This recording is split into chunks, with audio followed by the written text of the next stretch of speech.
Olá, bom dia! Começa mais uma edição do Cresce Esclarece, sexta-feira, 15 de março de 2013.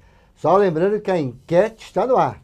Votem, porque vai ficar no ar até hoje no período da tarde. Escolha o seu tema. Vote o que você quer ouvir na próxima edição do Cresce Esclarece. E vamos dar continuidade falando sobre carta FGTS Fundo de Garantia. Para isso nós estamos com um convidado que você já conhece, que é o Dr. Mauro Antônio Rocha, do Jurídico da Caixa Econômica Federal. Só lembrando que as perguntas já estão abertas. Podem fazer as suas perguntas. E mais uma vez queremos agradecer a presença do Dr. Mauro Antônio Rocha pela disponibilidade em estar aqui esclarecendo todas as dúvidas de nossos corretores de imóveis de todo o Brasil. Dr. Mauro, em nome do Viana, em nome de toda a diretoria do CRES, mais uma vez, nosso muito obrigado. Bom dia. Bom dia, Gilberto. Bom dia, senhores corretores e senhoras corretoras. É sempre um prazer estar aqui e estamos à disposição. Já temos perguntas, então vamos fazer aqui uma colocação do nosso colega Ivo de Paiva, de Sorocaba. Ele pergunta: se o imóvel custa R$450 mil e o comprador possui um saldo no fundo de garantia de R$500 mil, é possível quitar este imóvel à vista, Dr. Mauro? Sim, sem dúvida. Ele pode pagar 100% do imóvel à vista. R$450 mil. Desde que não passe de R$500 mil a avaliação, né, que é o limitado dentro do Sistema Financeiro da Habitação. Temos aqui também a pergunta da Elaine Moura. Ela diz que tem um cliente que adquiriu um imóvel em 2002 e na ocasião da compra foi utilizado, deixa eu ver aqui, o fundo de garantia e a renda do ex-marido, porque ela, na época, não trabalhava. Se separaram e ela pergunta se a esposa hoje poderá utilizar o fundo de garantia, porque ela é proprietária de 50% do imóvel, mas estão separados, né, Tomás? Sim, se ela perdeu o direito de residir no imóvel, ela tem o direito de utilizar o FGTS. Essa questão tem que estar bem decidida na sentença, na carta de sentença ou na homologação do acordo de separação. Ok. Vamos lá, Marisa Fátima Rodrigues Vieira, ela pergunta: pode ser utilizado o FGTS por pessoa que tem parte de 1/5 em 6 imóveis herdados em inventário, ou seja, ela não é dona de nenhum imóvel inteiro. 6 imóveis, acho que não, hein, doutor Mauro? Pode sim. Pode? Pode, Gilberto. Havia uma dúvida anteriormente, mas essa dúvida foi resolvida agora no novo manual da moradia própria, de janeiro agora último. Nesse manual ficou bastante claro que não importa o número de imóveis que a pessoa detenha a copropriedade. Desde que ela tenha 40% no máximo em cada um deles, ela poderá utilizar o FGTS para comprar sua moradia própria. Ela teria que ter 40% no máximo de cada imóvel. De cada um dos Se imóveis. um desses tiver 50%, ela já está desabilitada. Está excluída. Muito bem. Então vamos ver aqui. Elaine, o Odair da Silva, ele pergunta: uma incorporadora normalmente pede de 25% a 30% de entrada em seu imóvel até as chaves, até o habites. Gostaria de saber se o fundo de garantia pode ser usado para abater esse valor ou parte dele, porque ele tem muitos clientes nessa condição. Não. O fundo de garantia só será utilizado para cobrir a diferença entre os recursos próprios e o valor da compra e venda. Depois ele também só vai poder utilizar mediante a lavratura da escritura quando a obra já estiver concluída, totalmente regular, ok? Então vamos fazer aqui então uma outra colocação aqui, que é importante, que eu tenho ouvido alguns corretores falar numa questão de que está atrapalhando um pouquinho. O trâmite, doutor Mauro, qual é o trâmite de um dossiê, de um processo? Vamos lá. O correspondente bancário encaminha para a agência, por sua vez a agência encaminha para a CIOP ou para a Girete. Qual é esse trâmite que é feito na Caixa? Hoje nós temos um correspondente automatizado, né? Um correspondente automatizado, ele já faz todo o trabalho de conformidade do processo. Após, ele envia então para a agência onde esse dossiê vai para a Girete. A Girete, então, vai checar a conformidade. Se estiver conforme, já vai para a contratação. Se houver algum problema de conformidade operacional, vai para a CIOP. Se houver algum problema de conformidade jurídica, vai para o jurídico. Tá? Mas, a princípio, o processo é feito entre o correspondente informatizado e a Girete. Ah, ok. Então, nem todos os contratos hoje vão direto, passam pela CIOP, nem todos os contratos Não, passam. só aqueles que têm problemas operacionais. Ah, ok, que aí passa pelo jurídico, podemos assim dizer, né? Sim. Temos aqui uma pergunta do Isaac Campos, São Bernardo Campos. O cliente compra o imóvel só em seu nome. Depois ele casa e sua esposa tem o FGTS. Ela poderá utilizar para abater no financiamento ou somente ele? Aí vai depender do regime de casamento. Se for um regime onde há comunicação patrimonial, ela poderá utilizar. Se for um regime onde não há comunicação patrimonial, como, por exemplo, a comunhão parcial de bens, então ela terá que ser incluída no contrato, para depois, então, utilizar-se o FGTS. Se for casado pelo regime da comunhão universal de bens, então ficaria claro, desde que tenha lá o pacto, né? Exatamente. Tem que ter o pacto antinupcial. Aí ficaria liberado. No caso do regime da comunhão parcial de bens, não, porque ele já tinha esse imóvel, né? Então é dele, ok? Temos aqui mais uma pergunta do Wilson, aqui de São Paulo. Ele diz aqui: bom dia, pode ser usado fundo de garantia um imóvel avaliado em 700 mil e a pessoa tem 300 mil em recursos próprios. Depende da avaliação do valor do restante. Eu acho que aí não, né, Tomás? Já passou dos 500 mil, né? O valor máximo de avaliação de imóvel para ser objeto de financiamento no SFH ou utilização de FGTS é de R$500 mil até hoje. Nós já falamos desta pergunta, mas nós vamos voltar, eu vou insistir, porque eu tenho recebido alguns e-mails dos colegas corretores de imóveis de que está sendo impedido nesta questão. Vamos lá. O trabalhador que adquiriu um imóvel, doutor Mauro, lá no 2010, ele comprou em 2010, ele vendeu em maio de 2011, quem comprou vendeu em dezembro de 2011, quer dizer, são três compradores aí, né, em duas transações, em menos de 2 anos.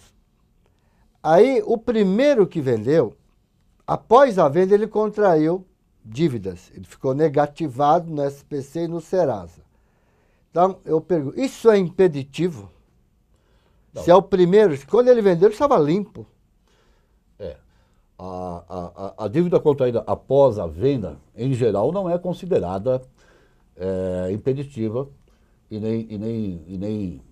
nem propicia a fraude, tá certo? No entanto, é preciso verificar se essa venda já não foi feita em fraude, não é? Se a dívida já não existia e a venda foi feita exatamente para desfalcar o patrimônio do vendedor. É nesse sentido que é feita a análise jurídica. Mas, em geral, não. As dívidas contraídas após a venda não são impeditivas ao financiamento ou ao uso do FGTS. Bom, então deixamos bem claro essa questão. Nós temos aqui o Rafael Arguelles, lá aqui da Praia Grande. Uma pessoa que mora em São Paulo, não possui imóvel próprio, ela pode comprar imóvel na Baixada Santista utilizando o FGTS como entrada, ele diz aqui, como entrada ou utilizando o fundo de garantia. Ele mora em São Paulo, deve morar e trabalhar, né? Ele trabalha e mora em São Paulo, ele quer comprar imóvel na Baixada, ele não tem nenhum imóvel. Ele pode comprar imóvel na Baixada utilizando o fundo de garantia? Não. Não, porque está fora da região metropolitana. A única exceção aí é o município de Itanhaém, que é limítrofe a São Paulo.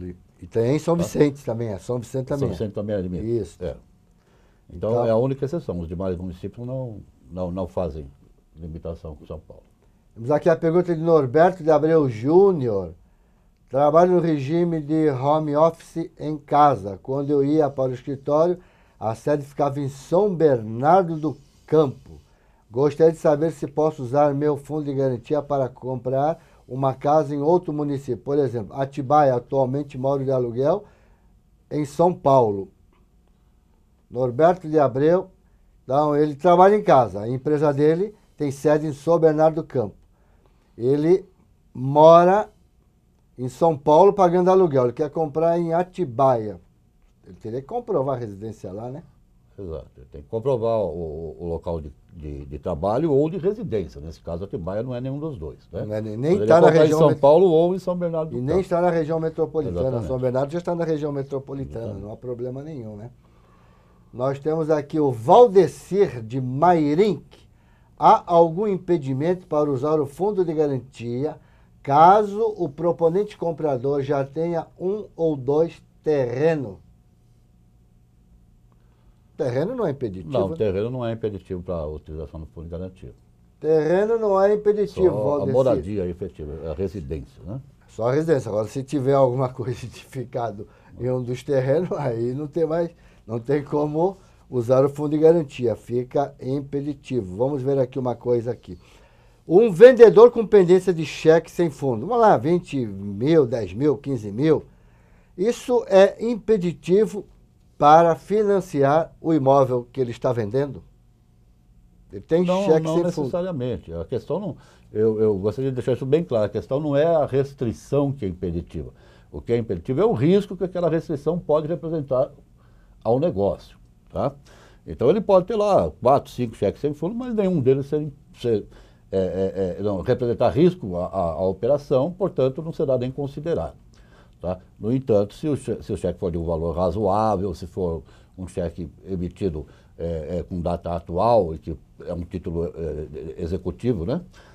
Extrajudicial, portanto, aí há um risco e será necessário baixar esse débito. Então, meus colegas, vamos analisar nesta questão. Não é o problema dele estar com o nome dele lá no Serasa, no SPC, por causa do cheque. O problema que o jurídico da Caixa analisa é se o imóvel que vai ficar como garantia corre o risco. É isso? Vai analisar o risco da garantia. Então, bem claro? Então, vamos ver agora aqui uma outra. O trabalhador compra imóvel na planta. Eu pergunto, quando é feita a avaliação e a assinatura da escritura, doutor Mauro?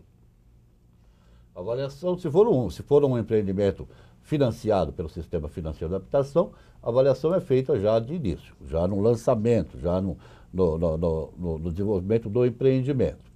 Tá?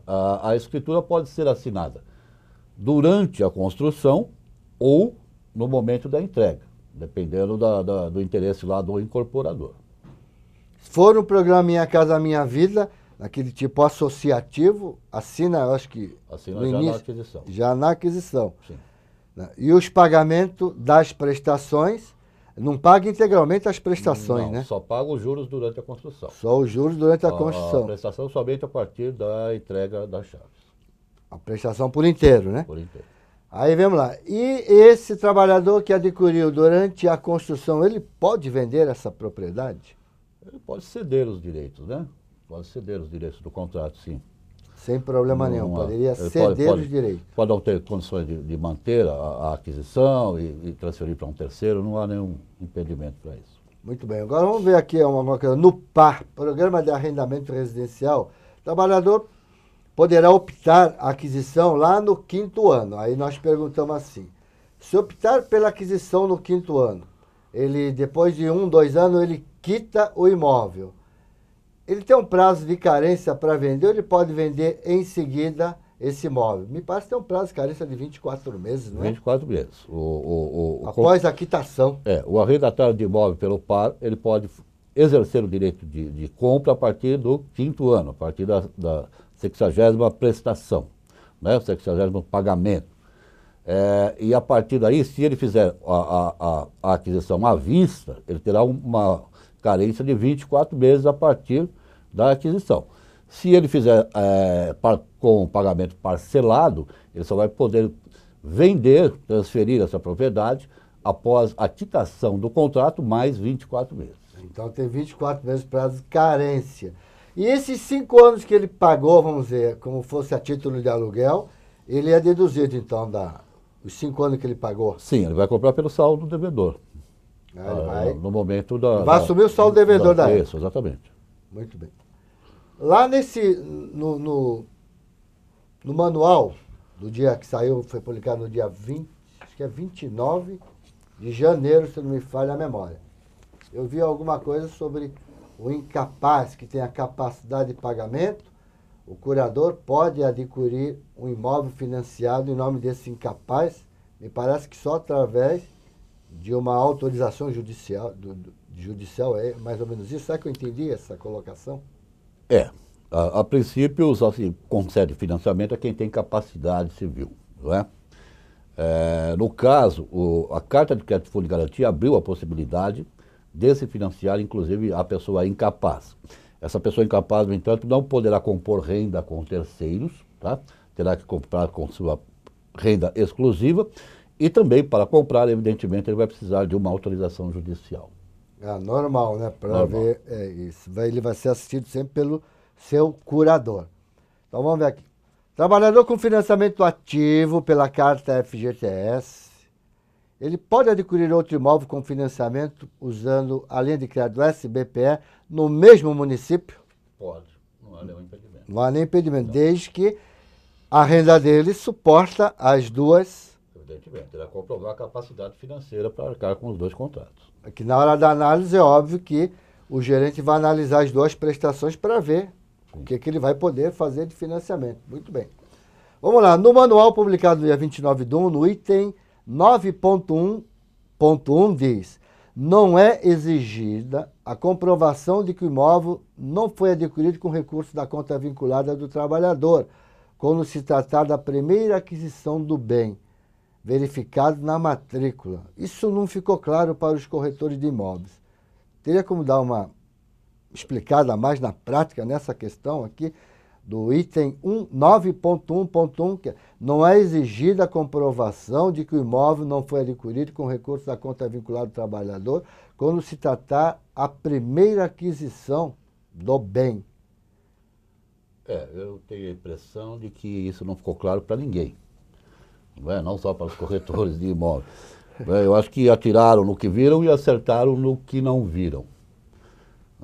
Isso aí era uma reclamação dos incorporadores de há muito, em que depois de abertas as matrículas filhas, né, as matrículas das unidades, eles teriam ainda que comprovar que no imóvel onde foi erguido o empreendimento não tinha havido utilização de FGTS nos últimos 3 anos. Não é? Então eles reclamavam muito e o operador, pelo jeito, resolveu acabar com isso. Só que nós temos inúmeras situações em que o trabalhador adquire o imóvel com FGTS, posteriormente derruba aquele imóvel e constrói lá 3, 4 sobradinhos e põe à venda. E nesse caso, então, haveria ou não haveria o impedimento? Não é? A nosso ver, continua havendo o impedimento dos 3 anos. Realmente está correto. Nós temos aqui o César Oliveira, aqui de São Paulo. Ele diz: bom dia a todos, primeiramente parabéns pela iniciativa e a postura do Cresce, referente à valorização de nossa categoria. O FGTS é liberado na compra de um imóvel tipo flat, tendo ele uma copa, quer dizer, cozinha deve ser, né? Para flat libera, acho que é imóvel comercial, não é não? Depende. Se for um imóvel comercial, se for um flat comercial, e comercial você vai verificar onde? Na convenção condominial, né? E também na própria instituição do empreendimento. Aí não é possível. No entanto, se esse imóvel tem características residenciais, se o trabalhador declara que vai utilizar como residência e traz uma declaração do administrador do flat, confirmando que aquela unidade não faz parte do pool de locação, aí é possível utilizar o FGTS, sim. Muito bem, vamos lá. O Gazola, ele pergunta: tem um imóvel próprio, gostaria de comprar um imóvel em outra cidade. Mas aqui ele não disse se deve ser utilizando fundo de garantia ou carta FGTS, né? Porque se ele tiver dinheiro, ele compra à vista quantos imóveis ele quiser em qualquer cidade, hein, Gazola? Mas no caso aqui, vamos completar aqui. Tem um imóvel próprio, gostaria de comprar um imóvel em outra região, utilizando fundo de garantia ou a carta FGTS. Pode? O fundo de garantia só pode ser usado para comprar imóvel nas condições exigidas pela lei, no local de residência ou no local de trabalho. Não é? Já a carta de crédito fundo de garantia Pode comprar, não tem problema nenhum. Desde que ele comprove que Desde que mora ele lá comprove 12 que ele meses. 12 meses, né? Exatamente. Muito bem, vamos ver aqui o Carlos Salzedas, lá de Bauru. Carlos Salzeda, bom dia, meu amigo. Caso seja vendido um imóvel que tenha sido beneficiado com algum subsídio de Minha Casa Minha Vida, antes da quitação do mesmo, é certo que o adquirente não receberá benefício. Porém, o vendedor terá que devolver ou perderá o subsídio no montante da quitação? Obrigado, parabéns. Ele está perguntando aqui se tem que devolver o subsídio. Subsídios que não se devolve, né? Pode se quitar, não se devolve. Pelo regime atual do Minha Casa Minha Vida, o subsídio é feito mensalmente, né? Então, a eventual venda desse imóvel implicará na perda do subsídio e a quitação pelo valor cheio da dívida. Parcialmente, seria parcialmente, né? O que ele usou, o que não usou. Não, é totalmente. É totalmente? Totalmente. Por exemplo, então, esse subsídio, a pessoa faz um contrato de 360 meses, né? Esse subsídio, ele pode ser dado como entrada, então ele é utilizado totalmente lá na entrada. Se a pessoa quitar, eu tenho um e-mail do Banco do Brasil dizendo que o subsídio, se a pessoa quitar, recebeu, me parece que ele não tem a devolução. Esse subsídio das faixas de maior renda do Minha Casa Minha Vida, não. Esses são perdidos, a pessoa não tem mais direito a outro subsídio. Na faixa 1, na faixa de subsídio integral, praticamente, esse sim.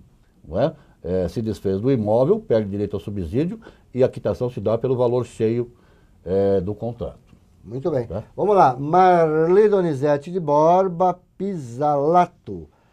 No CRES Esclarece 86, o doutor Mauro disse que não havia impedimento de financiar imóvel com divergência de metragem. Quer dizer, não averbada, né? Desde que houvesse uma averbação de construção no registro de imóveis. Vendi um imóvel que no registro de imóveis está averbado uma construção de 108 metros quadrados. Na prefeitura consta 168. Entrei em contato com alguns correspondentes e a maior parte disse que deveria regularizar a documentação. Só um correspondente se propôs a consultar o gerente da Caixa. O mesmo não soube esclarecer esse fato. O que fazer? Devo regularizar a documentação para financiar, como sempre fizemos? Quando o correspondente gerente terão essa informação? É a questão da falta de averbação do imóvel, que para financiamento ela não é impeditivo, né? Não é impeditivo, não. Pode ser utilizado, sim, tanto para financiamento como para a utilização do FGTS. Caso o correspondente não conheça a norma, ou o gerente não conheça a norma, é só pedir para que ele verifique lá, tanto nos manuais internos, como no manual da moradia própria, que é bem claro lá essa situação.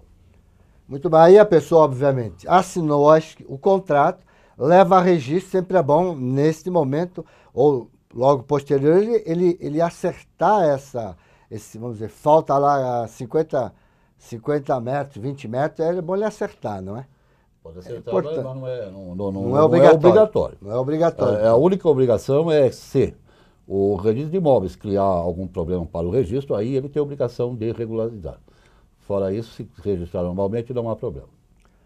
Marcos Correia, CRES 116-768. O cliente tem um terreno e o irmão construiu uma casa e não regularizou o imóvel. O cliente que tem o terreno quer participar do programa Minha Casa Minha Vida e usar o fundo de garantia. Ele pode ter o terreno no seu nome, agora ele já não tem mais terreno, além do terreno já foi construído. Sim. Ele está impedido, né? Uma residência construída sobre o terreno é impeditiva. É impeditivo. O irmão dele construiu. Então, seu irmão, eu acho que desenquadrou do Minha Casa Minha Vida, viu, Marcos? O José Milton, financiamento do programa Minha Casa Minha Vida. O cliente mora em São Paulo, deseja adquirir imóvel no litoral. Qual as exigências para aprovação do financiamento, sendo que já encontrou o imóvel? Financiamento do programa Minha Casa Minha Vida. O cliente mora em São Paulo e deseja adquirir imóvel no litoral. Aí ele vai ter que comprovar a residência lá, né? Regra geral. Ou ele reside ou ele trabalha no local. Então tem que ter comprovação, com exceção dos municípios circunvizinhos, que seria São Vicente e Itanhaém, ok? Vamos ver aqui. Eu tenho alguma dúvida, Gilberto, sobre o São Vicente, viu? Itanhaém, com certeza. São Vicente, São Vicente é. Tenho alguma dúvida se... Mas se aceito eu já vi, e é assim, São Vicente faz parte. Olha que eu sou de Santos, hein? Será que estaria errado? Não, tô certo. Vamos lá, aqui nós temos aqui o Gasola novamente, ele diz assim: desculpe, não esclareci minha pergunta anterior. Sou funcionário público em Pereira, São Paulo. Tenho imóvel próprio em Pereiras, só que moro em Piracicaba. Posso comprar um imóvel em Piracicaba usando fundo de garantia? Acho que aí ele mora em Piracicaba, tem um imóvel em Pereiras. Se ele comprovar a residência por 12 meses em Piracicaba e tiver as demais condições, e Pereira não for limítrofe de Piracicaba, não há nenhum problema. Não há problema então, galera. Vamos ver aqui. O José Antônio Grilo. O FGTS pode ser usado para aquisição de lote, terreno? Não. Desde que se ele for Não edificar? Pode. Não, se for uma operação conjunta de com compra de lote e construção da moradia, sim. Só a compra de lote não é possível. Muito bem, então vamos aqui, vamos ver uma outra questão aqui agora. O imóvel, já falamos aqui, o imóvel flat, a parte hotel, desde que seja no documento comercial, fica impossibilitado de usar. Mas também, se a pessoa tem um flat ou uma parte, e ele é comercial, ele queira comprar um imóvel residencial, também não é impeditivo, né? Não o flat não se torna impeditivo, tem essa vantagem também. Né? Tem essa grande vantagem. Muito bem. Vamos ver aqui uma outra aqui. No caso da aquisição do imóvel pelo trabalhador, somente com resgate do fundo de garantia. Há necessidade de avaliação da engenharia só para resgatar o fundo de garantia, Tomauro? Desde que seja de valor superior a 190 mil, sim. Olha lá, superior. Até 190 mil, não. 190 mil seria de acordo com o município. De acordo com o município. Por exemplo, tem São Paulo, né? São Paulo, porque está numa região metropolitana. Exato. Pegar Ribeirão Preto, que está entre 250 e 1 milhão, seria 145 mil, até 145 mil. Exatamente. Se for acima disso, óbvio, vai precisar de uma avaliação da engenharia. Nos limites do SFH, né? Dentro dos limites, ok. O Edson de Guarulhos aqui, não ficou muito claro a questão do subsídio do Minha Casa Minha Vida. Poderia, por gentileza, confirmar? Cliente comprou com subsídio de 10 mil reais utilizado no ato, ou seja, abateu na entrada do imóvel na planta. Essa venda existe evolução dos 10 mil, ou seja, perde o valor do subsídio. Não, esse caso não, Minha Casa Minha Vida não, né? Não. Foi bem esclarecido sim aqui, hein, Edson? Nesse caso aí foi subsídio de desconto, né? É isso. Então esse aí não perde. Ela só perde o direito de ter novo subsídio em qualquer outra operação. Uma vez que ela recebeu o subsídio, ela não vai receber mais subsídio pro resto da vida dela, não tem mais jeito. É uma única vez. Então fica claro que nesse caso ela realmente não vai ter que devolver nada, ok? Nenhuma questão aqui, então vamos ver aqui. Nós temos aqui. No manual 29 de 1 de 2013, o item 15.2.2.4, o valor do fundo de garantia deve ser liberado ao próprio trabalhador no caso de obra executada em terreno próprio, né? E também ao vendedor, construtor ou empreiteiro. Nesse caso, é opcional que o trabalhador vá receber, o fundo vai ser depositado na conta do trabalhador, ou também pode ser diretamente para o empreiteiro, construtor, fundo de garantia, que lá diz que é liberado para o trabalhador. Não é opcional não, eu acho que esse texto aí não está muito completo. Tá? Se for uma construção em terreno próprio, pode ser liberado ao trabalhador. Em qualquer outro caso, é liberado ao vendedor construtor. Aqui diz, nos casos de obra executada em terreno próprio. Isso, aí é ao trabalhador. É ao trabalhador. Sim. Então fica sob a responsabilidade do trabalhador liberar, pagar, fazer o pagamento. Muito bem. Nós estamos chegando no final do nosso programa de hoje. Nós temos colega aqui de Arapiraca. Se me falha a memória, Arapiraca é na Bahia, é isso? Arapiraca. Araraquara, Atibaia, Barueri, Bauru, Campinas, Cotia, Cravinhos, Diadema, Franca, Guarulhos Itapé, Itu, Jundiaí, Leme, Limeira, Mairiporã, Marília, Osasco, Paulínia, Peruíbe, Piracicaba, Porto Alegre, Rio Grande do Sul. Um abraço a todos. Praia Grande, Presidente Prudente, Ribeirão Preto, Rio de Janeiro. Um abraço a todos também. Santa Bárbara, Minas Gerais, hein? Santo André, Santo São Bernardo do Campo, São João da Boa Vista, São Joaquim da Barra, São José do Rio Preto, São José dos Campos, São Paulo, São Sebastião, São Vicente, Sorocaba, Sumaré, Tatuí, Taubaté, Tremembé, Votorantim, Votuporanga, Arapiraca. Já recebi o recado aqui, que é em Alagoas. Mais uma vez queremos agradecer a todos que nos dão a carona nesta sexta-feira, 15 de março de 2013, e já agradecer ao Dr. Mauro por sua disponibilidade e as considerações finais, Dr. Mauro. Bom, eu agradeço a possibilidade de estar aqui trazendo essas informações, né? Gostaria de deixar a vocês o convite de visitar lá o nosso site, chama www.cartilhadofgts.com.br, onde você vai encontrar todas as respostas às dúvidas relativas à utilização do FGTS no mercado imobiliário. Tá? E lembrando também que agora, na terça-feira, dia 19, nós estaremos fazendo uma palestra para o Cresce na seccional norte, zona norte em São Paulo. Ok? Conto com a presença de todos lá.